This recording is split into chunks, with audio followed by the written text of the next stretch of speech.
آپ نے فرمایا جو کثرت سے درود شریف پڑھے گا، یہ نہیں کہ 10 دفعہ 100 دفعہ، فرمایا جو کثرت سے درود شریف پڑھے گا جنت میں اسے میرا پڑوس ملے گا۔ کون کون حضور کا پڑوس چاہتا ہے؟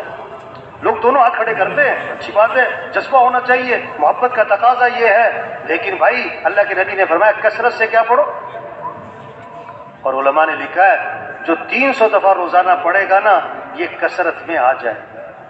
یہ کس میں آ جائے گا؟ اب چھوٹا سا درود شریف بتاؤں آپ کو، چھوٹا سا، صلی اللہ علی النبی الامی، صلی اللہ علی النبی الامی، صلی اللہ علی النبی الامی۔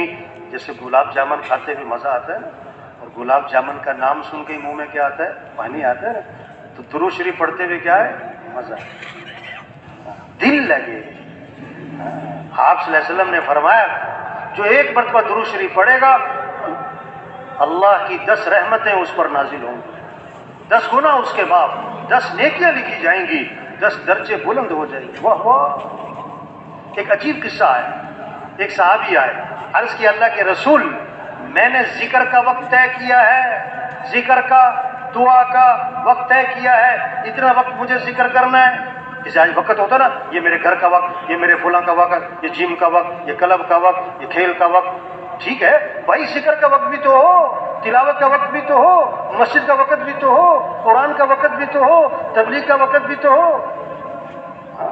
حضور میں نے ذکر کا وقت طے کیا ہے، اس میں سے کتنا وقت میں درود شریف کو دے دوں؟ پھر خود ہی کہا حضور 1/4 وقت درود شریف کو دے دیتا ہوں، باقی جو ہے دوسرے اعمال اذکار کروں۔ آپ نے فرمایا ٹھیک ہے، لیکن درود شریف زیادہ کر لو تو بہتر ہے۔ عرض کیا حضور 1/3 وقت درود شریف کو دیتا ہوں، باقی 2/3 دوسرے اعمال؟ فرمایا ٹھیک ہے، لیکن درود شریف زیادہ کر لو تو بہتر ہے۔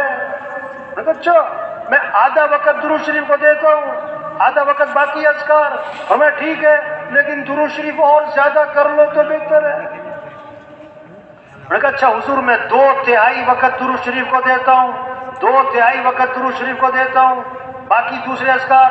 آپ نے فرمایا ٹھیک ہے، لیکن درود شریف اور زیادہ کر لو تو بہتر ہے۔ میں نے کہا اچھا پھر میں ایسا کرتا ہوں، میں سارا وقت درود شریف کو دیتا ہوں، میں درود شریف ہی پڑھتا رہوں گا۔ اللہ کے نبی نے فرمایا اذن تکفی ہمک ویغفر ذنبک، اگر تم ایسا کرو گے نا تمہاری ساری پریشانیاں دور کر دی جائیں گی اور تمہارے سارے گناہوں کو معاف کر دیا جائے گا۔ یہ مسئلوں کا حل ہے۔